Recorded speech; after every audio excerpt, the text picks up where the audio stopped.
عليكم ورحمة الله وبركاته. إن الحمد لله نحمده ونستعينه ونستغفره ونعوذ بالله من شرور أنفسنا ومن سيئات أعمالنا. من يهده الله فلا مضل له ومن يضلل فلا هادي له. أشهد أن لا إله إلا الله وحده لا شريك له وأشهد أن محمدا عبده ورسوله صلى الله عليه وسلم. أما بعد، إخواني الكرام وأخواتي الكريمات رحمني ورحمكم الله. Tiada kata yang paling layak untuk kita ucapkan dalam mengawali dan melanjutkan apa-apa yang telah kita kaji kecuali ucapan Alhamdulillah Rabbil Alamin. Ialah Allah Subhanahu wa Ta'ala yang masih memberikan kepada diri-diri kita banyak kenikmatan sehingga Allah Subhanahu wa Ta'ala kembali mengizinkan kita untuk melanjutkan apa-apa yang telah kita bahas dalam kitab Da'aim Minhajin Nubuwah karya guru kita Syekh Muhammad Ibn Said Raslan hafizahullah, di mana kita telah masuk ke dalam bab khasais Minhajin Nubuwah, kekhususan yang dimiliki oleh manhaj Nabi, yaitu manhajnya para sahabat dan manhajnya para salaf. Yang pertama kita telah jelaskan ialah ats-tsabatu 'ala al-haqqi wa 'adamu at-talawun, tetap teguh di atas kebenaran dan tidak berpindah-pindah dari satu ucapan kepada ucapan yang lainnya yang dibangun di atas hawa nafsu. Maka kita masih dalam pembahasan ini, tepatnya dalam firman Allah dalam surah Ibrahim ayat 27. Allah Azza wa Jalla berfirman, "Sabbitullahu alladhina amanu bil qawli tsabit fil hayati dunya wa fil akhirah wa yudhillu Allahu adh-dhalimin wa yaf'alu Allahu ma yasha." Nah, man yaqra? Tafadhal. Cek. Bismillahirrahmanirrahim. Qala al-musannif hafizahullahu ta'ala. Qala ta'ala yuthabbitu Allahu alladhina amanu bil qawli tsabiti fil hayati dunya wa fil akhirah wa yudhillu Allahu adh-dhalimin wa yaf'alu Allahu ma yasha'. Qala as-Sa'di rahimahullahu ta'ala fi tafsirih yukhbiru ta'ala annahu yuthabbitu 'ibadahu al-mu'minin أي الذين قاموا بما عليهم من الإيمان القلبي التام الذي يستلزم أعمال الجوارح ويثمرها فيثبتهم الله في الحياة الدنيا عند ورود الشبهات في الهداية إلى اليقين وعند عروض الشهوات بالإرادة الجازمة على تقديم ما يحبه الله على هوى النفس ومرادها وفي الآخرة عند الموت بالثبات على الدين الإسلامي والخاتمة الحسنة وفي القبر عند سؤال الملكين للجواب الصحيح إذا قيل للميت من ربك وما دينك ومن نبيك هداهم للجواب الصحيح بأن يقول المؤمن الله ربي والإسلام ديني ومحمد نبي ويدل. Syekh hafizahullah menukilkan kepada kita ayat yang sangat agung, ialah ayat ke-27 dalam surah Ibrahim. Bahkan para ulama menjelaskan ayat ini, yuthabbitullahu alladhina amanu bil qawli tsabiti fil hayati dunya wa fil akhirah, adalah ayat yang teragung dalam bab aqidah. Bahkan banyak para salaf juga para khalaf itu mengucapkan ucapan yang senada dengan firman Allah, bahwasanya Allah Azza wa Jal itu benar-benar meneguhkan, mengokohkan orang-orang yang beriman dengan al-qaul ats-tsabit. Al-qaul ats-tsabit, para salaf semisal Abdullah bin Abbas dan selainnya mengatakan ialah syahadatu an la ilaha illallah وما تضمنته من التوحيد. Itu al-qaul ats-tsabit. Al-qaul ats-tsabit ialah syahadatu an la ilaha illallah wa ma tadammanathu min at-tauhid, dan apa-apa yang terkandung dalam syahadatu an la ilaha illallah dari sisi tauhid. Ini ucapan dari Abdullah ibn Abbas. Bahkan Abdullah ibn Abbas mengatakan yuthabbituna fil qabri idza su'ilu. Allah Azza wa Jalla kokohkan dirinya, teguhkan dirinya pula di alam kubur ketika mereka ditanya. Maka ayat ini menjelaskan dalam kandungan-kandungannya bahwa Allah Azza wa Jalla akan meneguhkan dan mengokohkan orang-orang beriman di 3 tempat. Dunia, al-qabr, dan al-akhirah. Adapun murid dari Ibn Abbas, yaitu Mujahid Ibn Hibr rahimahullah, mengatakan Allah Azza wa Jal akan meneguhkan orang-orang beriman di 3 tempat pula. Ketika sakaratul maut mendatangi dirinya. Ini penafsiran dari Mujahid dari ucapan Abdullah ibn Abbas. Abdullah ibn Abbas katakan di dunia, di alam kubur, di akhirat. Mujahid ibn Hibr rahimahullah mengatakan Allah Azza wa Jalla akan meneguhkan orang-orang beriman di 3 tempat. Ketika sakaratul maut mendatangi dirinya. Ini penafsiran dari dunia. Kemudian alam kubur. Kemudian akhirat. Maka ini di antara ucapan dari para salaf rahimahumullah jami'an tentang tathbitullah 'alal mu'minin. Peneguhan Allah bagi orang-orang yang beriman. Qatadah rahimahullah ketika menafsirkan ayat ini mengatakan Allah Azza wa Jalla akan meneguhkan orang-orang yang beriman di dunia dengan cara meneguhkan mereka di atas Islam. Kemudian Allah Azza wa Jalla akan meneguhkan orang-orang beriman di akhirat dengan cara diteguhkan jawaban-jawaban mereka ketika mereka ditanyai oleh para malaikat Allah. Ini ucapan Qatadah rahimahullah rahmatan wasi'ah. Maka seluruh para salaf ketika menafsirkan al-qaul ats-tsabit itu mengacu kepada la ilaha illallah. La ilaha illallah. Al-Imam Dhahhak rahimahullah ketika menafsirkan ayat ini, apa tafsir al-qaul ats-tsabit? Kata beliau, al-qaul ats-tsabit huwa al-iman billah. Al-qaul ats-tsabit huwa al-iman billah. Dan lihatlah bagaimana al-Imam Sa'di rahimahullah tatkala menafsirkan ayat ini, sadaqa rahimahullah wa ajad wa afad. Kata beliau, yukhbiru ta'ala annahu yuthabbitu ibadahu al-mu'minin. Allah Azza wa Jalla mengabarkan bahwasanya Allah Azza wa Jalla meneguhkan hamba-hambanya yang beriman. Hamba-hambanya yang beriman. Alladzina qamu bima alaihim minal imanil qalbiyyi tam. Yaitu orang-orang yang berdiri dan mengamalkan apa-apa yang berada di atas mereka dari sisi keimanan hati yang sempurna. Kemudian lihat kata beliau, alladzi yastalzimu a'malal jawarihi wa yuthmiruha. Ialah keimanan hati yang sempurna yang melazimkan, mewajibkan adanya amalan jawarih, anggota tubuh. Wa yuthmiruha, dan membuatnya berbuah. Yani maka buah daripada keimanan hati yang sempurna adalah amalan.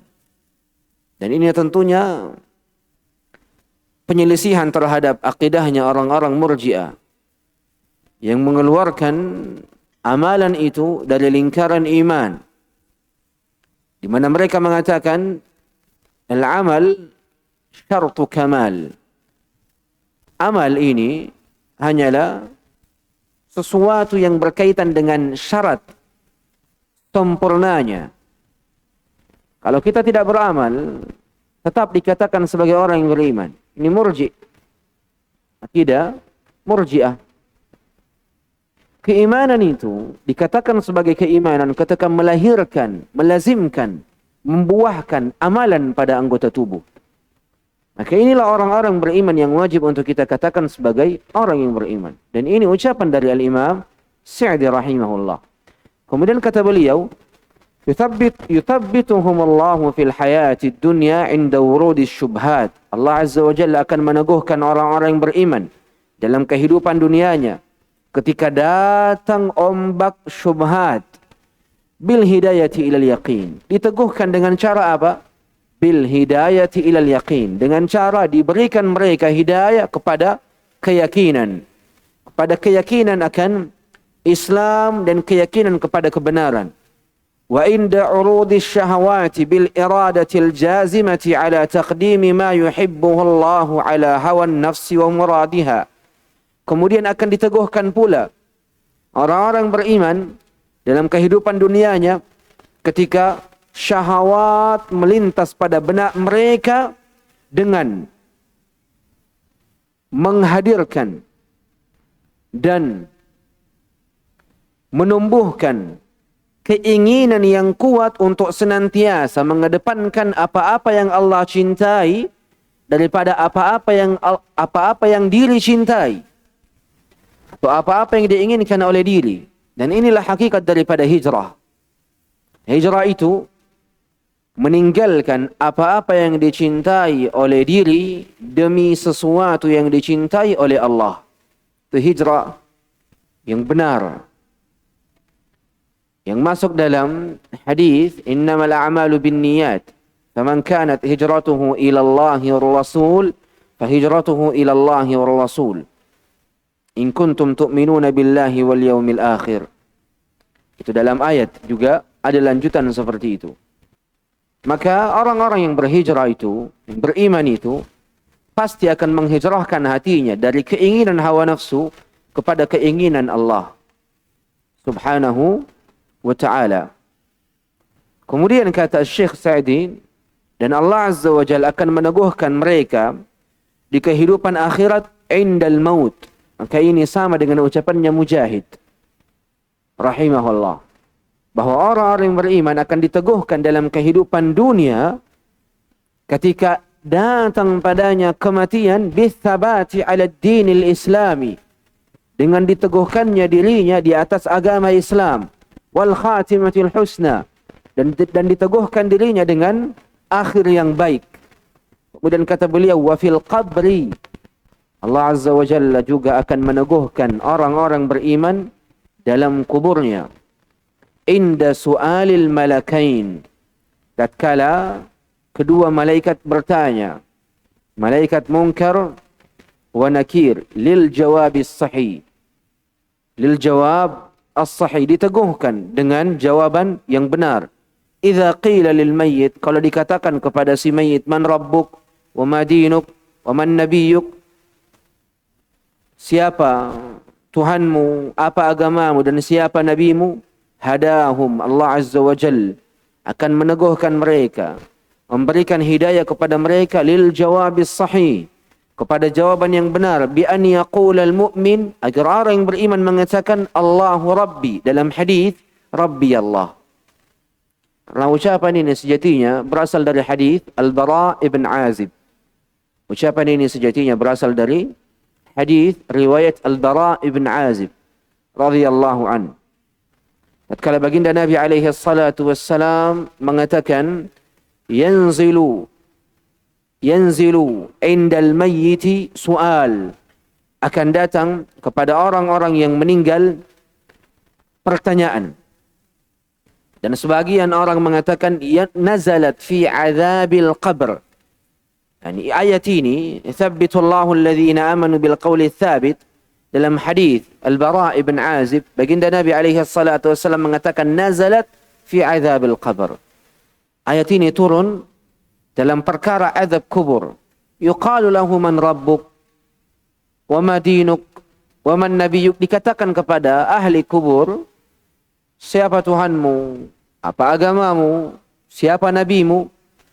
Maka mereka akan mengatakan, Rabbi Allah, Tuhanku adalah Allah. Wa dinil Islam, agamaku adalah Islam. Wa nabiyyi Muhammadun sallallahu alaihi wasallam, dan nabiku adalah Muhammad alaihi salatu wassalam. Memang sejatinya ayat ini diturunkan kepada perkara alam kubur. Allah Azza wa Jalla meneguhkan mereka pada alam kuburnya dengan mengatakan dan menjawab pertanyaan kedua malaikat dengan ucapan-ucapan yang benar. Naam. Tafadhal. ثم قال حفظه الله تعالى: ويضل الله الظالمين عن الصواب في الدنيا والآخرة وما ظلمهم الله ولكنهم ظلموا أنفسهم. وقد أمر الله نبيه صلى الله عليه وسلم في الثبات على الحق الذي هداه إليه وأنعم به عليه، فقال تعالى: واعبد ربك حتى يأتيك اليقين. وأمر المؤمنين بما أمر به نبيه الأمين صلى الله عليه وسلم، فقال تعالى: فاستقم كما أمرت ومن تاب معك ولا تطغوا إنه بما تعملون بصير. Hasbuk. Kemudian Syekh Sa'di rahimahullah melanjutkan tafsirnya, wa yudhillullahu adh-dhalimin. Kemudian Allah Azza wa Jalla akan menyesatkan orang-orang yang zalim, anis sawab, dari kebenaran, fi dunya wal akhirah, dalam kehidupan dunianya dan akhiratnya. Wa ma zalamahum Allah, dan Allah sekali-sekali tidak menzalimi mereka. Walakinnahum zalamu anfusahum, tapi mereka sendiri yang menzalimi diri-diri mereka. Maka Allah Azza wa Jalla sekali-sekali tak pernah menzalimi hambanya. Ketika ada seorang hamba tersesat dari jalan kebenaran, itu disebabkan karena diri-diri mereka sendiri. Disebabkan karena diri-diri mereka sendiri. Dan ini di antara bentuk sifat adil Allah Azza wa Jalla. Bagi orang-orang yang mencari kebenaran, Allah Azza wa Jalla adil, akan menampakkan padanya kebenaran. Dan orang-orang yang enggan daripada kebenaran, Allah juga maha adil, membuat dirinya semakin jauh daripada kebenaran. Inilah sifat keadilan Allah Azza wa Jalla. Sifat keadilan Allah subhanahu wa ta'ala. Kebanyakan para salaf dari ulama tafsir ketika menafsirkan ayat ini, yaqul, hadhihi al-ayah aslun min usul ahli sunnati fi wujudi azabil qabr. Ayat ini adalah pokok dari pokok-pokok ahli sunnah dalam masalah adanya azab kubur dan adanya kenikmatan di alam kubur. Karena memang para salaf, kebanyakan dari mereka mengatakan ayat ini turun bagi ahli kubur, turun dalam perkara alam kubur. Akan tetapi Al-Imam Ibn Katsir menjadikannya umum, bahwa ayat ini sifatnya umum. Tapi memang pokok dan dasarnya itu untuk alam kubur. Allah Azza wa Jalla akan meneguhkan orang-orang beriman di alam kubur. Kemudian Al-Imam Ibn Katsir menilai ini pun juga masuk ke dalam kehidupan dunia dan kehidupan akhirat setelah alam kubur. Makanya Al-Imam Ibn Katsir mengambil sebuah kaidah, al-ibrah la bi khususis sabab, innama bi umum al-lafz. Tolak ukur dari kebenaran dan tafsir itu adalah keumuman lafaz, bukan kekhususan sebabnya. Memang sebabnya ayat ini turun untuk ahli kubur dan alam kubur. Akan tetapi alfadnya, lafaz-lafaznya ini sifatnya umum. Yuthabbitullahu alladhina amanu bil qawli thabit fil hayati dunya wa fil akhirah. Maka ada alfaz umum di sini menjelaskan masalah ini. Makanya Imam Ibn Katsir menilai hadhil ayat nazalat fil hayati thalath. Ayat ini turun untuk tiga kehidupan. Dunia, kubur, dan akhirat. Kemudian kata penulis, Allah Azza wa Jal memerintahkan nabinya Muhammad alaihi salatu wassalam untuk teguh di atas kebenaran yang Allah Azza wa Jal telah berikan hidayah kepadanya. Wa an'ama bihi alaihi. Dan Allah Azza wa Jal berikan kenikmatan dengannya atasnya. Qala ta'ala, wa'bud rabbaka hatta ya'tiyakal yaqin. Sembahlah Allah, tauhidkanlah Allah, ikhlaskanlah amalanmu dan ibadahmu untuk Allah hatta ya'tiyakal yaqin, sampai kematian mendatangi diri-diri kalian. Wa amara al-mu'minin, Allah perintahkan juga orang-orang beriman, bima amara bihi nabiyyah, dengan apa-apa yang telah Allah perintahkan nabinya tentangnya. Allah Azza wa Jal berfirman, fastaqim kama umir, istiqamahlah, teguhlah di atas apa-apa yang telah Allah Azza wa Jalla perintahkan kepadamu. Wa man taba ma'ak, dan Allah telah perintahkan kepada orang-orang yang bertaubat bersamamu. Wala tatghaw, dan jangan berlebih-lebihan. Innahu bima ta'maluna basir, sungguh Allah Azza wa Jalla Maha mengetahui dan Maha melihat apa-apa yang engkau kerjakan. Maka Allah Azza wa Jal telah secara tegas menjelaskan kepada nabinya dan umat nabinya dan seluruh para hambanya untuk teguh di atas kebenaran. Keteguhan di atas kebenaran ini butuh hal-hal yang sifatnya kesabaran. Dan teguh di atas kebenaran itu butuh menyelisihi hawa nafsu. Itu butuh menyelisihi hawa nafsu. Seseorang tidak akan pernah mampu teguh di atas kebenaran sampai dirinya menyelisihi hawa nafsunya. Makanya, ikhwani al-kiram wa akhwati al-karimat, teguhnya seseorang di atas kebenaran dilandasi dengan dua hal. Ittiba'u ma amara Allah bihi wa rasuluh, mengikuti apa-apa yang Allah dan Rasulnya perintahkan. Yang kedua ialah ijtinabul hawa wa mukhalafatul hawa, menjauhi hawa nafsu dan menyelisihi hawa nafsu. Dengan dua langkah ini, dirinya insya-Allah tabaraka wa ta'ala mampu untuk teguh, mampu untuk tetap dan kokoh di atas kebenaran yang Allah Subhanahu wa ta'ala perintahkan kepada dirinya. Ini di antara hal-hal yang patut untuk benar-benar diperhatikan. Nah. ثم قال حفظه الله تعالى فمن مميزات منهاج النبوة أن أهله ثابتون على الحق لا يتقلبون كما هي عادة أهل الأهواء بل عرفوا الحق واعتقدوه وعملوا به ودعوا إليه وصبروا على الأذى فيه ولا يتركونه بحال أبدا ولا طرفة عين لأن الله تعالى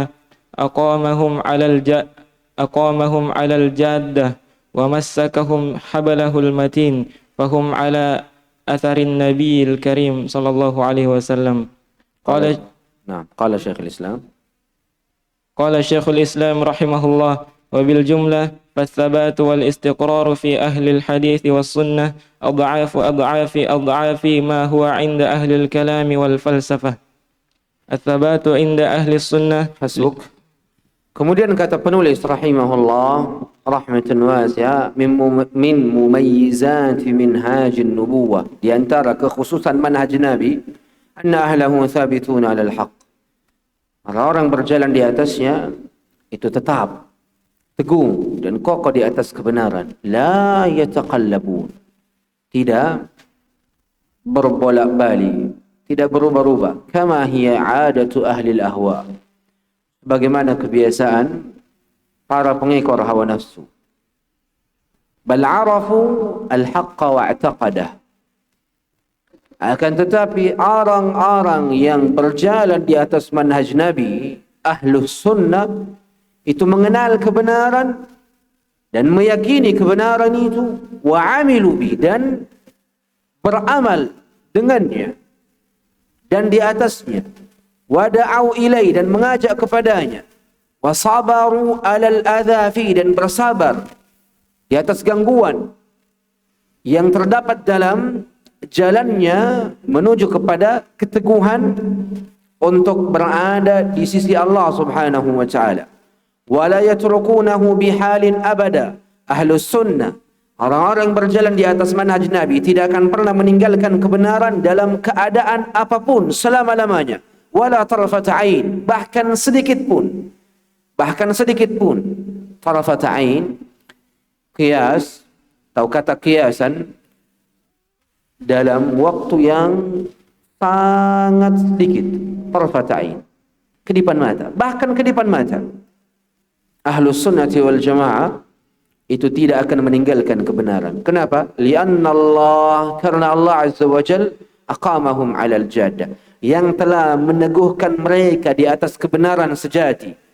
Wa massakahum hablahul matin, dan Allah Azza wa Jal menguatkan mereka, mengikat mereka dengan talinya yang kuat. Wa'tasimu bihablillah, berpegang teguhlah kalian dengan tali Allah. Dengan tali Allah. Maka Allah Azza wa Jalla yang mengikat mereka, yang meneguhkan mereka dengan talinya yang kuat. Fahum, maka mereka ini orang-orang beriman yang berjalan di atas manhaj Nabi, itu ahlus sunnati wal jamaah ala atharin nabiyil karim, berada di atas jejak nabinya yang mulia sallallahu alaihi wasallam. Kemudian Ibn Taimiyah rahimahullah mengatakan, fabil jumlah, secara umum, as-sabat wal istiqrar fi ahli al-hadith was sunnah, keteguhan dan ketetapan diri itu berada pada diri-diri ahlul hadis dan ahlus sunnah. Ad'af, berkali-kali lipat ma huwa inda ahli al-kalam wal falsafah, pada apa-apa yang terdapat pada orang-orang yang mempelajari ilmu al-kalam dan falsafah. Ini ucapan daripada Ibn Taimiyah rahimahullah. Dan lihatlah bagaimana para salaf sangat teguh di atas kebenaran. Dan lihatlah contoh daripada Abu Bakar As-Siddiq radhiyallahu anhu. Bagaimana Abu Bakar As-Siddiq itu benar-benar teguh di atas kebenaran. Bersamaan dengan banyaknya para sahabat yang lain yang terjatuh, yang terpeleset, yang tergelincir, Abu Bakar malah tetap. Apa kasus itu? Mautu Muhammad, kematiannya Muhammad alaihi salatu wassalam. Tatkala datang kabar bahwasanya Muhammad alaihi salatu wassalam meninggal dunia, telah diwafatkan oleh Rabbnya, bahkan Umar tak mempercayai hal tersebut. Bahkan para sahabat yang lain banyak tergelincir dalam masalah ini, bukan karena tergelincir di atas hawa nafsu, tapi dirinya tergelincir karena saking cintanya kepada Nabi alaihi salatu wassalam, hingga akal-akal mereka tak lagi mereka gunakan. Apa kata Abu Bakar radhiyallahu an? Ayyuhan nas, wahai sekalian manusia, man kana ya'budu Muhammadan fa inna Muhammadan qad mat. Siapa yang menyembah Muhammad, maka ketahuilah bahwasanya Muhammad telah meninggal dunia. Wa man kana ya'bud Allah, barang siapa yang menyembah Allah, fa inna Allah hayyun la yamut, maka ketahuilah Allah adalah zat yang maha hidup dan senantiasa hidup dan tidak akan pernah mati. Ini di antara bentuk, contoh, sikap, pijakan kaki yang paling agung dalam masalah sabat alal haq, teguhnya diri di atas kebenaran. Apatah lagi ketika kebenaran itu sangat dibutuhkan di masa-masa fitnah. Ahlus sunnah memiliki ciri ini, tidak terombang-ambing dengan ombak fitnah.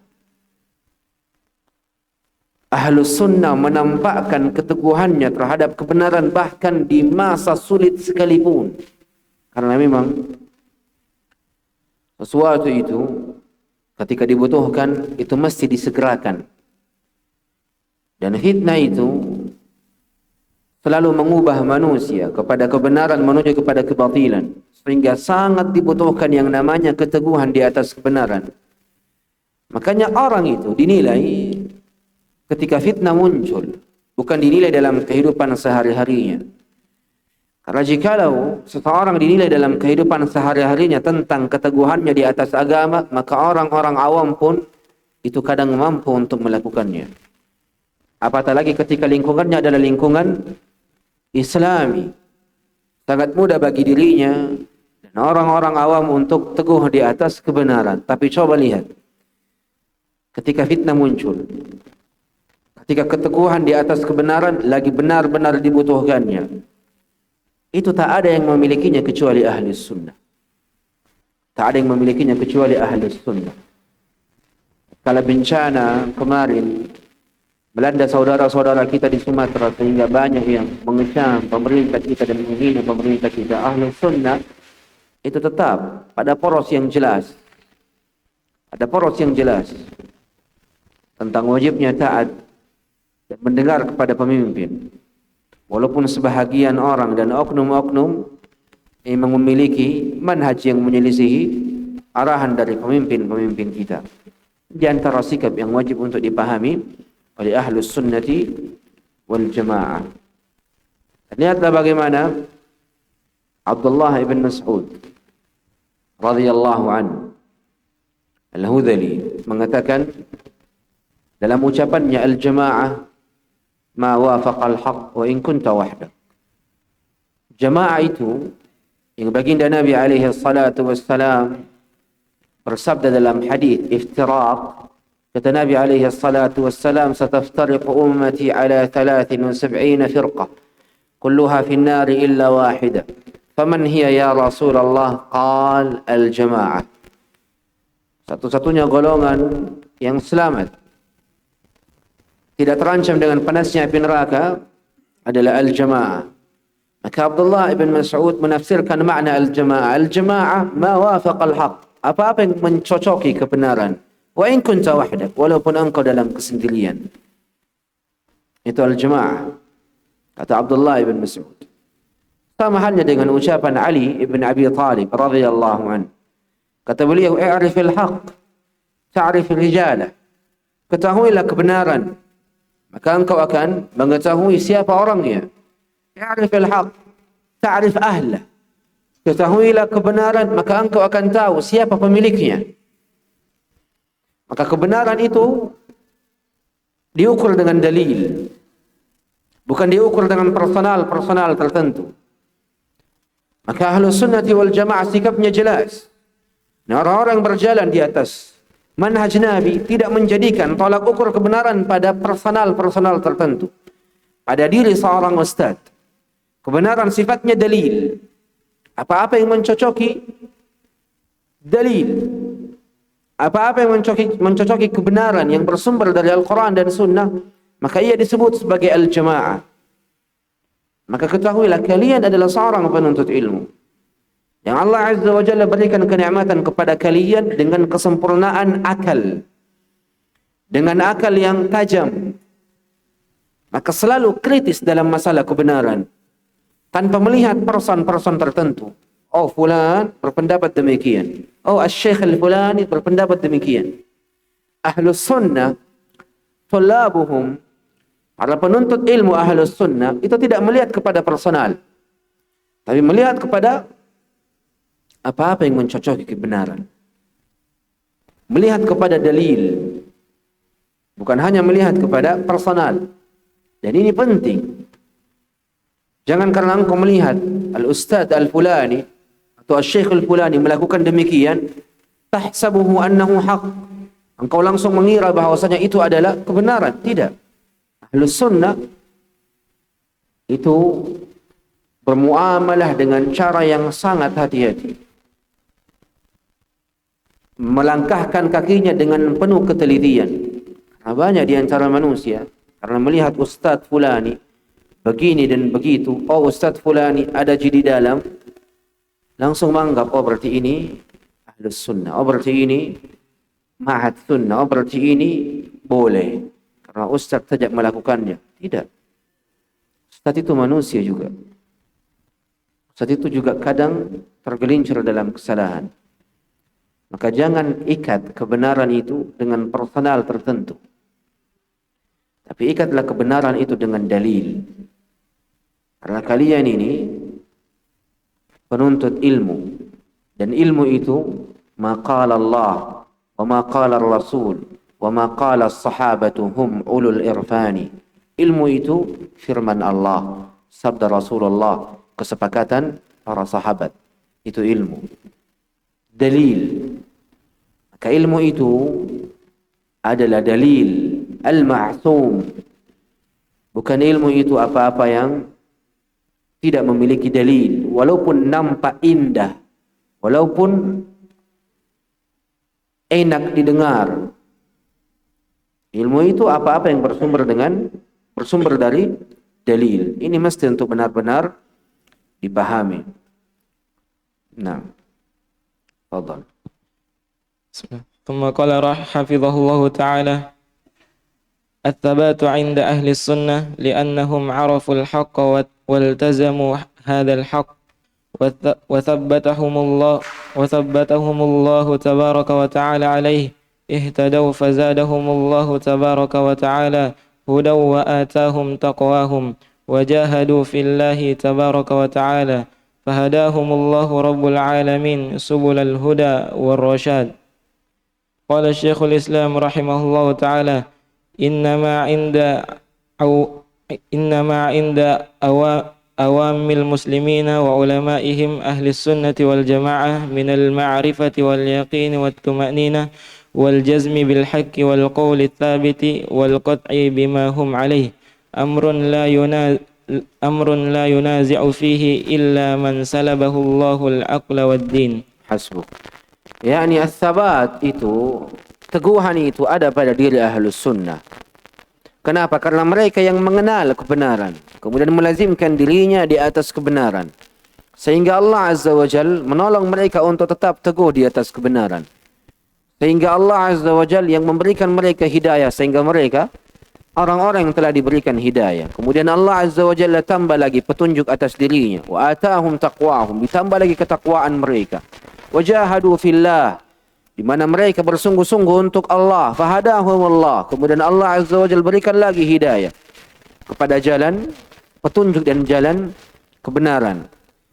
Ibn Taimiyah rahimahullah mengatakan, innama inda awamil muslimin wa ulama'ihim ahlus sunnati wal jamaah. Sungguh terdapat pada orang-orang awamnya, kaum muslimin dan ulama'nya, ahlus sunnati wal jamaah.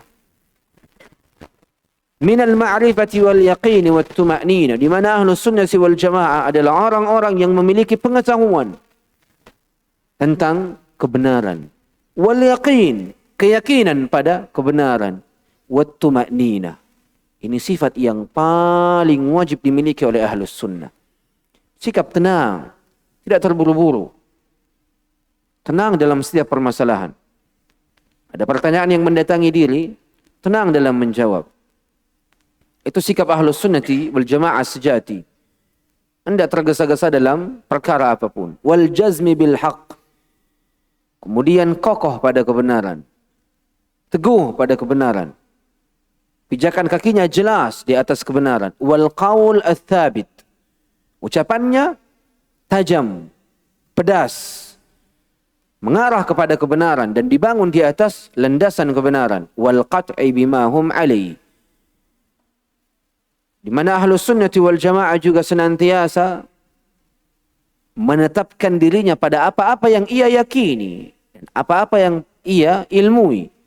Amrun la yunazi'u fihi, perkara yang tidak ada orang yang menyelisihinya kecuali man salabahu Allahul aqla wad din, kecuali orang-orang yang Allah Azza wa Jal angkat pada dirinya akal dan agamanya. Makanya ahlus sunnah itu jelas, orang-orang yang benar-benar jujur untuk mencari kebenaran, ia akan tahu ini ustadz benar, ini ustadz ucapannya selaras.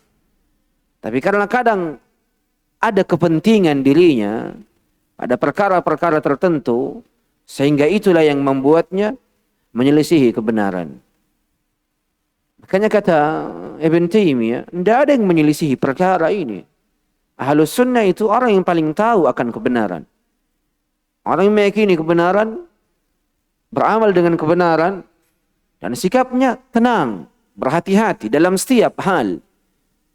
Dan tidak ada yang menyelisihi perkara ini kecuali orang-orang yang tersesat, yang Allah Azza wa Jalla ambil dari dirinya, akal dan agamanya. Dan itulah orang-orang yang mengikuti hawa nafsunya. Nah. ثم قال حفظه الله تعالى يعني هذا لا ينازع فيه صاحب عقل ولا ينازع فيه منصف يصدر عن دين. Perkara ini tidak ada yang menyelisihinya kecuali orang-orang yang tidak memiliki akal.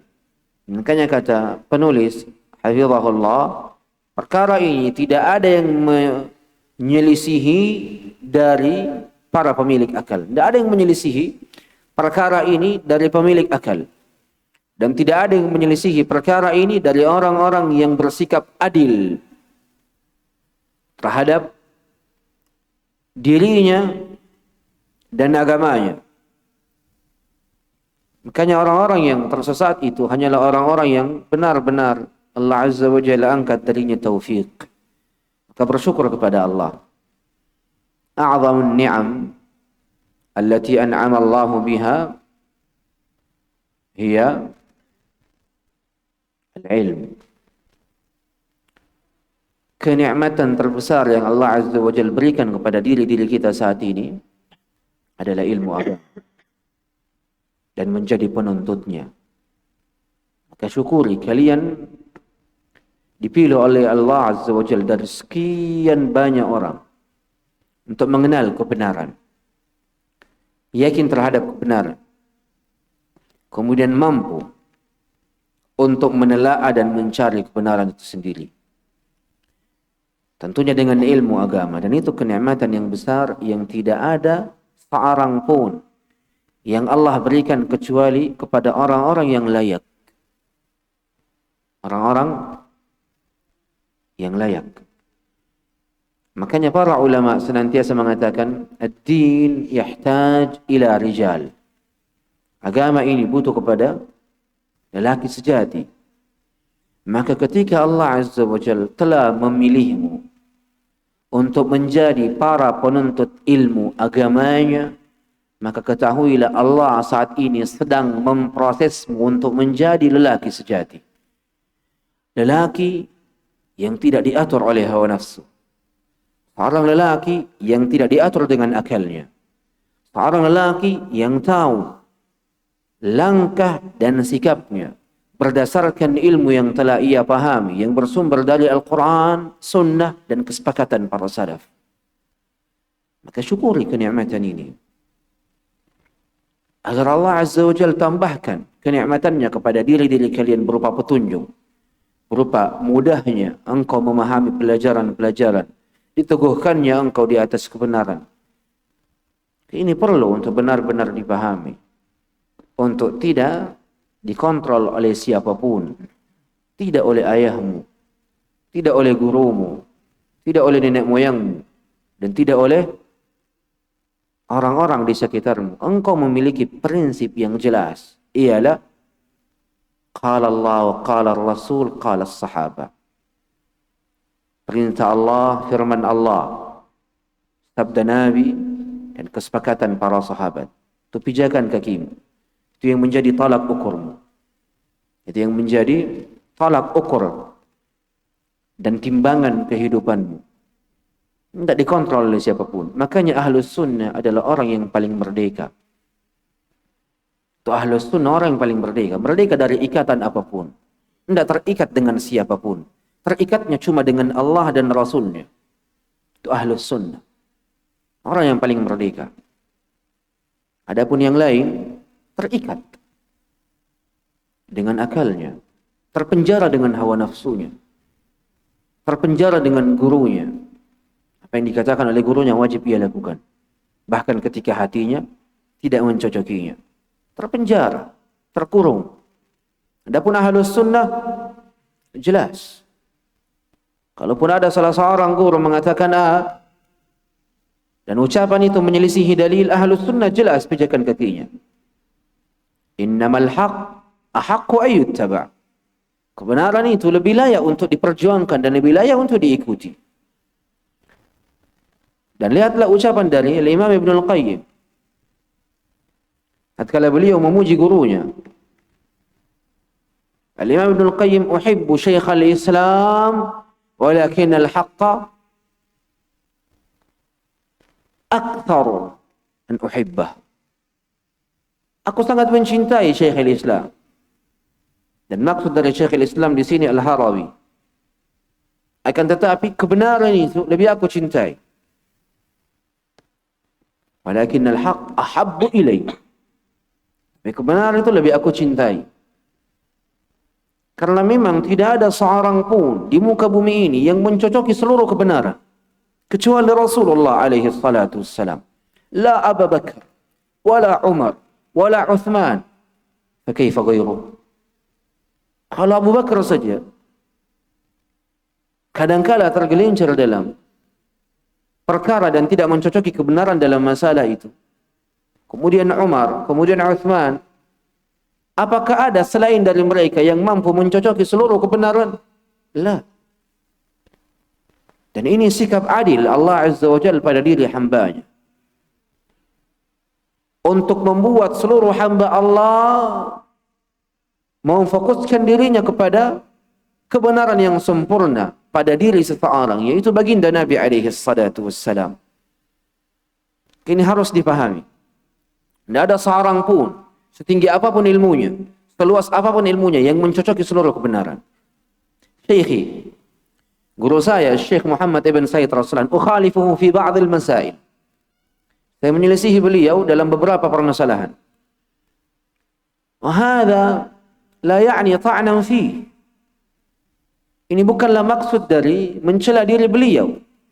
Tapi inilah sikap ahlus sunnati wal jamaah. Sikap penuntut ilmu. Talibul haq. Penuntut kebenaran. Itu seperti ini.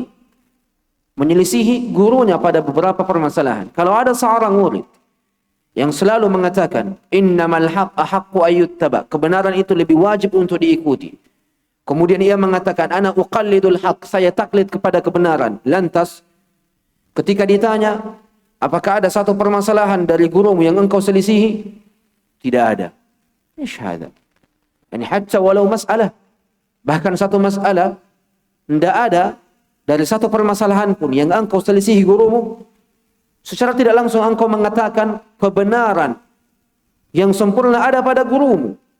Kalau satu permasalahan pun engkau tidak ada yang engkau selisihi darinya.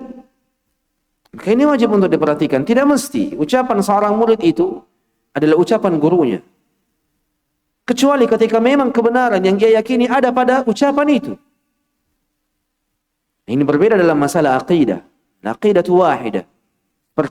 Seperti yang akan datang insyaallah pada kekhususan yang kedua dari manhaj Nabi. Ittifaqu ahlihi ala aqidatin wahidah. Sepakatnya para orang-orang yang beriman dan orang-orang yang berjalan di atas konsep Nabi dalam akidah yang satu.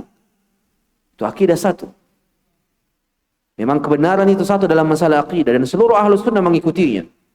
Kita sedang berbicara dalam masalah-masalah kontemporer, masalah-masalah fiqih, masalah-masalah yang dalil di atasnya adalah dalil ghanni, bukan dalil yaqini. Para ulama berselisih dalam masalah fiqih. Ada yang mengatakan A, B, C. Dan kadang-kala penuntut ilmu dituntut mujahadahnya dalam masalah ini. Syekh Sulaiman Ar-Ruhaili a'jabani katsira. Membuatku sangat takjub dengan beliau. Beliau hafizahullah ketika ditanya oleh salah seorang talib, salah seorang penuntut ilmu dari para penuntut ilmu yang selalu hadir di majelisnya, beliau bertanya, "Ya Syekh, wahai Syekh, bagaimana engkau mendetailkan seluruh permasalahan dalam permasalahan-permasalahan yang kau sebutkan?" Berarti ini penuntut ilmu ini takjub dengan keilmuan Syekh Sulaiman Ar-Ruhaili. Dan tatkala ada pertanyaan yang masuk kepada beliau selalu jawabannya sangat mendetail. Kalau begini, begini, begini. Kalau begini, begini, begini. Begitu konsepnya. Maka Syekh Sulaiman Ar-Ruhaili hafizahullah mengatakan, "Ma akhruju ila majlisin illa wa aqra'ul mas'alata fil Qur'an." Tidaklah aku keluar kepada suatu majlis yang aku akan beri pembahasan di dalamnya kecuali sebelum aku masuk, aku teliti permasalahan-permasalahan terkait tema yang akan saya bawa dalam Al-Quran. Kemudian dalam hadis. Setelah dalam hadis, saya melihat kepada ucapan-ucapan para sahabat. Thumma tabi'in, thumma tabi'in. Kemudian aqwalil khalaf, كابن تيمية وابن القيم والذهبي وابن رجب وابن كثير وغيره من علماء الخلف. Kemudian ana melihat kepada ucapan Ibn Baz, Uthaymin, Albani dan selainnya dari masyayikh kibar kita. Thumma urajjihu.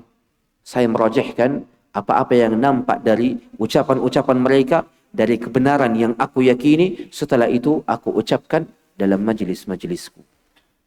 Ini sikap seorang ahlus sunnah. Jelas, amanah ilmiahnya benar-benar sempurna. Maka ini wajib diikuti oleh setiap penuntut ilmu yang ingin benar-benar memberikan manfaat kepada banyak orang. Karena kata Nabi alaihi salatu wassalam, khairun nas, sebaik-baik manusia adalah orang-orang yang selalu memberikan manfaat kepada orang lain. Nah. ثم قال حفظه الله تعالى: فإذا أردت أن تكون على منهاج النبوة فاعرف الحق والزمه وإياك والتلون فإن التلون ليس من شيمة أهل الحق. الله أكبر. إذا أردت أن تكون على منهاج النبوة, kalau engkau benar-benar ingin berjalan di atas manhaj Nabi, berjalan di atas konsep Nabi, i'rifil haq, maka kenalilah kebenaran, walzamhu, dan lazimkan dirimu di atasnya. Kaifa ta'rifil haq biduni talab? Bagaimana mungkin engkau mampu mengetahui kebenaran tanpa engkau belajar, tanpa engkau menuntut ilmu, tanpa engkau hadir di majelis-majelis ilmu? Ini diantara langkah awal bagi orang-orang yang ingin kebenaran, ingin mengenal kebenaran itu. Duduk di halaqah-halaqah ilmu, belajar dengan orang-orang yang jelas, belajar dengan orang-orang yang gurunya jelas. Tidak datang seperti itu saja. Tiba-tiba muncul, padahal dahulu tidak pernah muncul, tanpa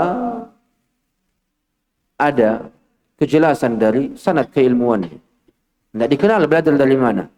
Tiba-tiba berbicara tentang seluruh hal. Ada pertanyaan masuk, langsung saja dihantam. Seluruhnya. Ini bukan ciri-ciri ahlul haq. Ahlul haq itu jelas mengenali kebenaran. Sebelum mengenali kebenaran, dikenali juga di mana ia belajar, dari mana, dan berapa lama. Itu wajib ada dalam ciri-ciri orang-orang yang berjalan di atas kebenaran. Kemudian melazimkan dirinya di atas kebenaran. Wa iyyak wat talawun. Berhati-hati dari sikap berubah-ubah, berbolak-balik. Kadang di sini, kadang di sana. Fa inna talawun laysa min shimati ahli al-haq. Karena berubah-ubah, berbolak-balik, itu bukan ciri-ciri para pemilik kebenaran. Nah. ثم قال حفظه الله: إنما هو من شيمة أهل الأهواء يصبحون على ملة ويظهرون على ملة ويمسون على ملة والواحد منهم يبيع دينه بعرض من الدنيا نسأل الله الثبات والعافية. Adapun talawun itu berubah-ubah dan berbolak-balik dari satu pendapat ke pendapat yang lain, itu ciri-ciri pengekor hawa nafsu, yang dimana di pagi harinya ia di satu pendapat, di siang harinya ia di pendapat yang lain, di sore harinya ia di pendapat yang lain, atau di pagi harinya ia berada di atas agama, kemudian di siang harinya ia berada di atas agama yang berbeda dengan pagi harinya, kemudian di sore harinya ia berada di atas agama yang berbeda dari siang dan pagi harinya. Di mana salah seorang di antara mereka, para pengekor hawa nafsu, yabi'u dinahu bi'aradhin minad dunya, menjual agamanya, prinsipnya, konsepnya, keyakinannya dengan sesuatu yang sangat sedikit dari dunia ini. Nas'alullah ats-tsabata wal afiyah. Semoga Allah Azza wa Jalla memberikan kepada diri-diri kita keteguhan dan afiyah. Naam. Ats-tsani اتفاق أهله على العقيدة واحدة. من مميزات منهاج النبوة اتفاق أهله على العقيدة وعدم اختلافهم مع اختلاف الزمان والمكان فمن كان على منهاج النبوة في هذا العصر فهو موافق لما كان عليه أصحاب رسول الله صلى الله عليه وسلم حذو القذة بالقذة بلا خلاف. Di antara kekhususan manhaj Nabi dan manhaj para sahabat Nabi ialah ittifaq ahlihi ala al-aqidatil wahidah. Sepakatnya mereka di atas satu akidah. Wa ada ikhtilafihim ma ikhtilafiz zamani wal makan. Tanpa perbedaan di antara mereka bersamaan dengan berbedanya zaman-zaman mereka dan tempat-tempat mereka. Ini ahlus sunnah. Orang-orang yang hidup di barat, selama ia adalah ahlus sunnah, ucapannya sama dengan orang-orang yang tinggal di timur. Begitupun dengan orang-orang yang hidup di selatan. Ucapannya sama dengan orang-orang yang hidup di daerah utara. Itu ahlus sunnah jelas. Jelas dalam masalah akidah. Sehingga akidah itu satu. Wala khilafa fil aqidah. Tidak ada perbedaan di dalam masalah akidah. Muncul para penuntut ilmu mengatakan, ya Ustaz, yujad khilaf. Ada masalah khilaf dalam masalah akidah. Hum la ya'rifun anna maqsudana. Mereka tidak tahu bahwa maksud daripada ucapan kami, la khilafa fil aqidah, ay usuluhum. Tidak ada perbedaan dalam masalah akidah, dalam perkara-perkara pokok-pokok mereka. Adapun perkara yang sifatnya tambahan atau di luar daripada pokok, yang sifatnya cabang, tetap ada khilaf. Seperti apa? Ru'yatullah. Melihat Allah. Yang terjadi antara Aisyah radhiyallahu anha dan Abdullah ibn Abbas radhiyallahu anhuma. Tatkala datang sebuah pertanyaan, apakah baginda Nabi alaihi salatu wassalam melihat Rabbnya? Ketika baginda Nabi alaihi salatu wassalam melakukan al-Isra wal Mi'raj, Aisyah mengatakan, la, innama ra'a biqalbi. Kemudian Abdullah ibn Abbas mengatakan iya. Ada khilaf di sini. Ada khilaf dalam masalah ini memang sangat jelas di kalangan ahlus sunnah bagi orang-orang yang belajar akidah. Akan tetapi para penuntut ilmu harus melihat poinnya. Harus melihat poinnya. Bahwa mereka berdua sepakat bahwasanya Allah Azza wa Jalla tidak akan pernah dilihat dalam kehidupan dunia.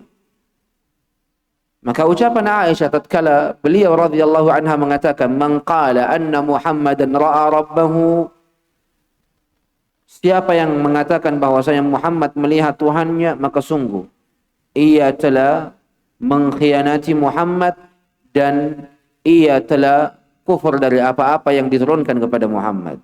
Abdullah bin Abbas mengatakan melihat. Maka bagaimana cara menggabungkan dari keduanya? Aisyah radhiyallahu anha mengatakan, man ra'a anna Muhammadan, man qala anna Muhammadan ra'a rabbahu, siapa yang mengatakan Muhammad melihat Tuhannya, maksud dari melihat di sini ru'yatul ain. Kemudian Abdullah bin Abbas mengatakan Muhammad melihat Tuhannya, maksud dari melihat di sini ru'yatul qalbi. Maka di sini selaras sudah. Tidak ada perselisihan sebenarnya. Perselisihannya sifatnya cabang, lafzi. Maka ini harus diantara pokok-pokok yang harus diperhatikan. Sama halnya dengan ru'yatul Rabb yaumal qiyamah, melihat Allah di hari kiamat kelak. Itu mesti untuk dipahami. Seluruh para ulama ahlus sunnah sepakat bahwa Allah Azza wa Jalla akan terlihat di hari kiamat kelak dan akan dilihat oleh hamba-hambanya. Adapun bagaimananya kadangkala ada khilaf di dalamnya. Dan bagaimananya ini sifatnya cabang. Tapi pokoknya satu. Itu maksud daripada alal aqidatil wahidah. Keyakinan yang satu. Pada pokok. Bukan pada perkara-perkara tambahan atau perkara-perkara cabangnya. Karena ahlus sunnah itu menyepakati seluruh apa-apa yang para sahabat Nabi berada di atasnya. Sejengkal demi sejengkal tanpa adanya khilaf. 6. ثم قال حفظه الله تعالى: ومن كان على منهاج النبوة فهو مطابق باعتقاده وعمله لما كان عليه من تبع الأصحاب بإحسان إلى يوم الناس هذا، لأنه منهج واحد لا يتغير، لأنه هو ما جاء به رسول الله صلى الله عليه وسلم. فالصحابة أعلم الناس بأحوال النبي صلى الله عليه وسلم وأفعاله وأقواله، وأعظمهم تمييز تمييزا بين صحيحها وسقيمها وبين الدخيل والأصيل، وهم الذين ينفون عن كلام النبي صلى الله عليه وسلم وما جاء به كلما ألصقه به المنحرفون الزائغون الذين كذبوا على رسول الله صلى الله عليه وسلم. لذلك فهم أشد الناس حبا للسنة وأعرسهم على اتباعها وأكثرهم موالة لأهلها، ويكفي أنهم يلقبون بأنهم أهل الحديث، فهم أهل السنة التي جاء بها رسول الله صلى الله عليه وسلم، اعتقدوا سنة وعملوا بها ودعوا إليها واجتمعوا عليها. Maka akidah Ahlus Sunnah itu satu. Mau berbeda zaman, mau berbeda orang, ataupun berbeda tempat, itu akidah mereka satu. Ialah apa-apa yang datang dari Rasulullah dan apa-apa yang diyakini kebenarannya oleh para sahabat Nabi. Makanya kata Syekhul Islam Ibn Taimiyah rahimahullah, madhab salaf fi usulid din wahid. Madhab salaf fi usulid din wahid. Madhab dan manhajnya para salaf dalam pokok-pokok agama itu satu. La ikhtilafa bainahum, tidak ada perbedaan di antara mereka di dalam masalah ini. Kemudian Ibn Taimiyah mengatakan ucapan yang lain, Ahlus Sunnah la yakhtalifuna fi usul al-i'tiqad. Ahli Sunnah tidak berbeda dalam masalah pokok-pokok keyakinan. Wa innama yaqa'un niza'u fi ba'dhi masailil furu'. Akan tetapi terjadi perbedaan kadangkala dalam sebahagian masalah-masalah yang sifatnya cabang. Tapi kalau pokoknya mereka seluruhnya sepakat. Ini di antara hal-hal yang patut untuk diperhatikan. Makanya Imam Az-Zahabi juga mengatakan hal yang senada. Kata Az-Zahabi, as-sunnatu wahidah. Sunnah itu satu. Man khalafaha khalafal jama'ah. Siapa yang menyelisihi sunnah ini, maka ia telah menyelisihi jamaah kaum muslimin. Ia telah menyelisihi jamaah. Makanya di antara hal-hal yang patut untuk diperhatikan. Yang berselisih itu cuma ahlul ahwa. Orang-orang yang mengikuti hawa nafsunya. Adapun ahlus sunnah, orang-orang yang jujur dalam mengikuti manhaj Nabi itu tetap. Tidak berbolak-balik dan tidak berpindah-pindah dalam satu ucapan kepada ucapan yang lain, kecuali berpindah dari kebatilan menuju kepada kebenaran. Kebatilan yang sempat diyakini berpindah kepada kebenaran yang diyakini berdasarkan ilmu. Karena kadang-kadang ada di antara ulama kita yang pernah mengatakan hukumnya A beralih kepada hukum B. Kenapa? Karena bertambahnya keilmuan mereka. Dan nampaknya kebenaran yang terdapat pada hukum B seiring berjalannya waktu. Sehingga pendapat yang lama harus ditinggalkan dan tidak boleh lagi disandarkan kepada dirinya. Karena keyakinan seseorang itu diukur dengan apa-apa yang ia yakini terakhir kalinya.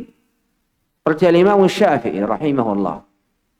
Ketika Imam Syafi'i memiliki dua madhab. Madhabul Iraq dan madhab al-Masr. Madhab Masr. Madhab al-Qadim, madhab jadid. Adanya madhab beliau yang lama tatkala beliau di Iraq dan madhab beliau yang baru tatkala beliau rihlah ke Mesir dan tinggal di Mesir dan wafat di Mesir. Itu al-Imam Syafi'i seperti itu. Banyak di antara pendapat-pendapat barunya yang menyelisih pendapat-pendapat yang lama. Kenapa? Karena bertambahnya keilmuan beliau kemudian melihat beberapa budaya-budaya di negeri Mesir yang sangat berbeda di negeri Iraq. Apatah lagi Mesir kala itu sebagai pusat peradaban. Karena berada di tengah-tengah antara benua Asia, Eropa, dan Afrika. Berada di tengah-tengah. Sehingga menjadi pusat peradaban. Seluruh budaya ada di negeri Mesir. Kadang-kala kita dapati wanita Mesir memakai pakaian Turkiya.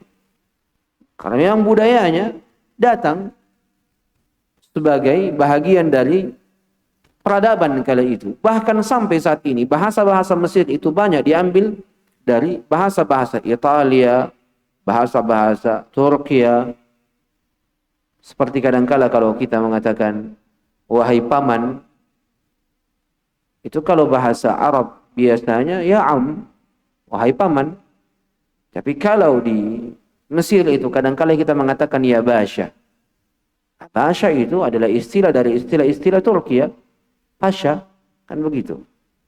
Itu diambil oleh negeri Mesir, saking banyaknya orang-orang dari luar itu tinggal di negeri Mesir kala itu sebagai pusat peradaban kala itu. Sehingga Imam Syafi'i nampak darinya hal-hal yang baru sehingga mengubah pendapatnya berdasarkan keilmuan yang beliau dapati. Maka hendaknya ucapan-ucapan yang baru yang diucapkan oleh Imam Syafi'i dari keyakinan-keyakinan yang menyelisih keyakinan sebelumnya itu disandarkan kepada beliau.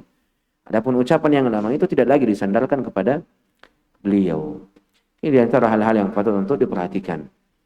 Bahwasanya Ahlus Sunnah itu teguh di atas keyakinan, tidak berpindah-pindah. Kalaupun berpindah atas dasar keilmuan, atas dasar kebenaran yang ingin diikuti. Dan suatu ketika saya ditanya kepada salah seorang ikhwah, dan ini prinsip berbeda-beda ya ikhwah. Setiap orang berbeda-beda prinsip mereka. Dan para penuntut ilmu itu memiliki prinsip masing-masing. Saya pernah ditanya oleh salah seorang ikhwah kita di negeri Mesir kala itu ketika saya masih di sana. Dia bilang, Ustaz, kenapa antum tidak pernah belajar sama Asy-Syaikh Al-Fulani? Padahal beliau salafi. Ana katakan, "Na'am. Asy-Syaikh Al-Fulani salafi, Ahlus Sunnah. Akan tetapi beliau ini adalah orang yang sering tarajuk. Sering tarajuk. Ia mengucapkan satu ucapan, kemudian dalam beberapa hari yang akan datang, taraja'at min tilkal kalimah. Saya kembali dari ucapan yang saya ucapkan kemarin untuk beralih kepada ucapan yang baru. Terlalu sering. Dan di antara prinsip yang saya miliki, saya membuat diri saya duduk bersama dengan seorang syekh yang teguh di atas satu ucapan. Apa maksudnya teguh di atas teguh di atas satu ucapan? Yakni ia tidak mengeluarkan satu ucapan kecuali setelah ia mempelajarinya, mengetahui detail-detailnya, kemudian merajihkannya, baru ia berucap, baru saya belajar kepadanya. Itu prinsip yang saya miliki. Kalau seorang ustaz yang kadang-kadang ia mengatakan tiba-tiba 3 hari kemudian tarajuk lagi, saya tetap akui beliau adalah seorang Ahlus Sunnah, seorang salafi, tapi karena kasratu tarajuk, saking banyaknya ia tarajuk, saya tidak mengambil ilmu darinya. Kenapa? Disebabkan karena beberapa hal. Seorang penuntut ilmu kalau belajar dengan seorang ustaz yang banyak tarajuknya, banyak kembalinya dari ucapan sebelumnya, ia pun nanti akan linglung dari sisi yang mana yang benar ini kalau begitu.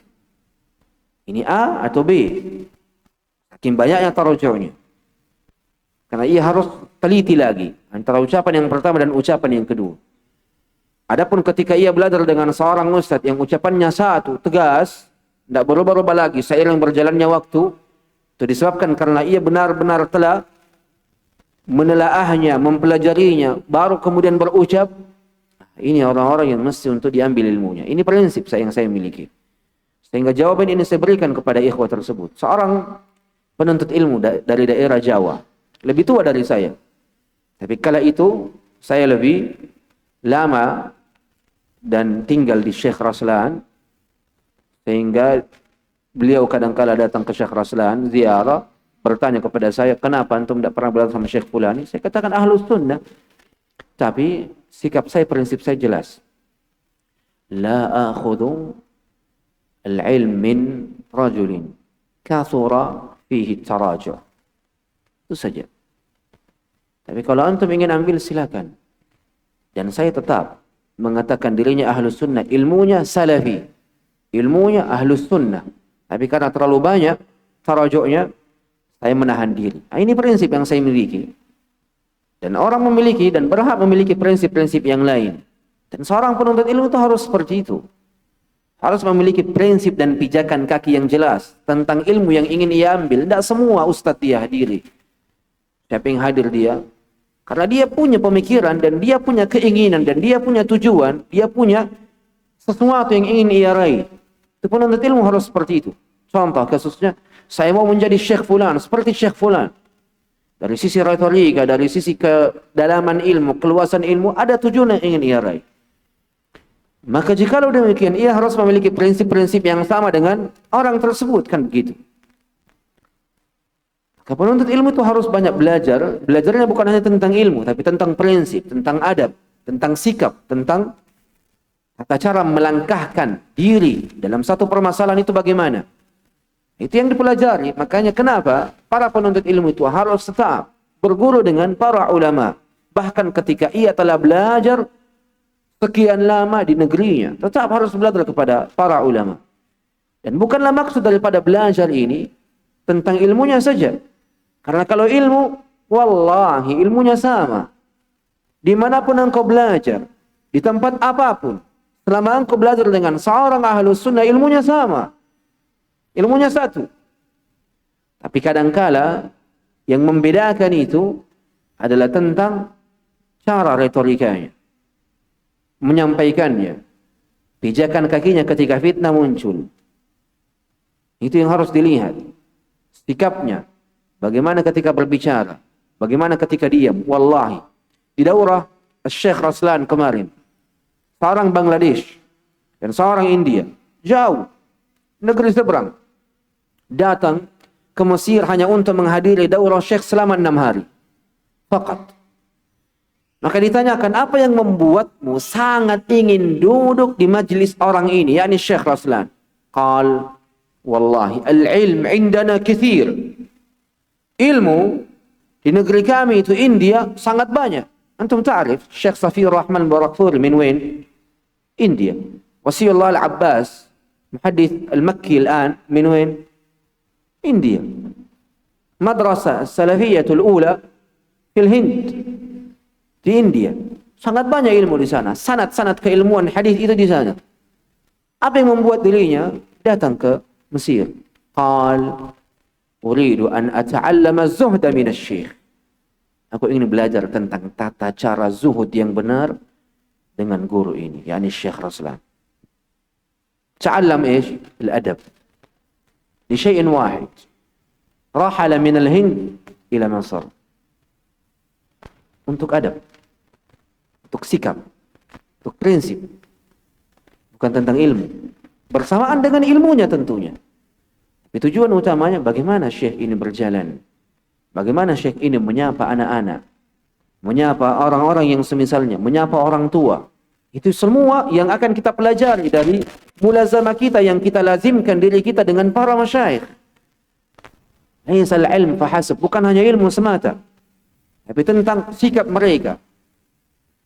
Itu nampak dari kehidupan mereka, yang dimana hal ini tidak akan pernah diraih dengan duduknya kita 1-2 hari, sebulan, 2 bulan, 3 bulan, tidak.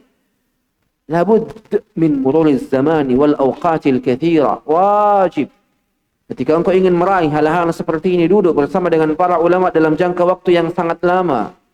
3 tahun, 4 tahun, 5 tahun. Wajib. Baru engkau akan dapati sikap yang benar. Kapan diam dan kapan harus berbicara. Kapan harus mendahului para ulama. Saat ini banyak di antara para penuntut ilmu karena satu kaidah. Mereka mendahului para ulama secara mutlak.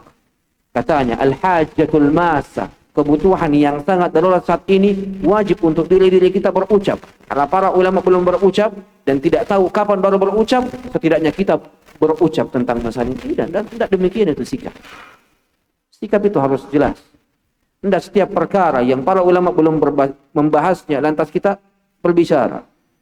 Wallah, para ulama kibar kita belum berbicara tentang masalah Bitcoin ini dahulu. Kalau sekarang sudah banyak dari para ulama kibar, kita itu berbicara tentang Bitcoin ini. Dari dulu sekitar 8 bulan yang lalu atau setahun yang lalu saya ditanyai tentang masalah itu. Ustaz, apa pandangan tak tentang Bitcoin? Wallahi qultu la a'lam wa lam ata'allam. Saya tidak mengetahuinya dan saya belum mempelajarinya. Dan saya katakan, khasatan secara khusus, para ulama kita belum membahasnya. Kaifa ataqaddam lahum, bagaimana saya mendahului mereka. Ini poin pertama yang harus diperhatikan. Sikap ahlus sunnah, para penuntut ilmu ahlus sunnah, tidak mendahului para ulamanya dalam bersikap. Tidak mungkin orang bertanya kepada dirimu, dan pertanyaan itu belum ditanyakan kepada seorang syekh kibar. Ya, ini permasalahan-permasalahan besar. Zain, otomatis orang awam pun akan paham kalau permasalahan besar itu ditanyakannya kepada para ulama senior, bukan para ulama yang masih junior. Jadi kalau ada permasalahan besar ditanyakan kepada dirimu, yakini pertanyaan itu sejatinya sudah ditanyakan kepada para ulama kibar, tapi mereka belum memberikan jawabannya, sehingga mereka beralih kepada orang lain. Itu sikap yang harus diperhatikan. Jadi kalau begitu, jangan kau katakan adunnuhu haram. Ish adunnuhu? Saya rasa ini haram. Kifada. Ad-din laysa bil-dhann. Agama ini bukan tentang perasaan, bukan tentang prasangka. Ad-din bil yaqin. Makanya para ulama sepakat kalau sifatnya masih prasangka tidak boleh dijadikan sebagai hukum. Kalau sifatnya masih prasangka itu tidak boleh dijadikan hukum. Kapan dijadikan hukum? Ketika engkau telah mensampai pada derajat keyakinan. Kau telah yakin dalam masalah ini, baru boleh dijadikan sebagai hukum. Ini di antara hal-hal yang patut untuk diperhatikan. Insyaallah tabaraka wa ta'ala ikhwanil kiram wa akhawatil karimat, lanjutan daripada ucapan ini kita bahas di pertemuan yang akan datang. Aqulu ma tasma'un, aqulu qawli hadha wa astaghfirullah li wa lakum. Subhanakallahumma bihamdik, asyhadu an la ilaha illa ant, astaghfiruka wa atubu ilaik. Thumma assalamu alaikum warahmatullahi wabarakatuh. Hal min soal?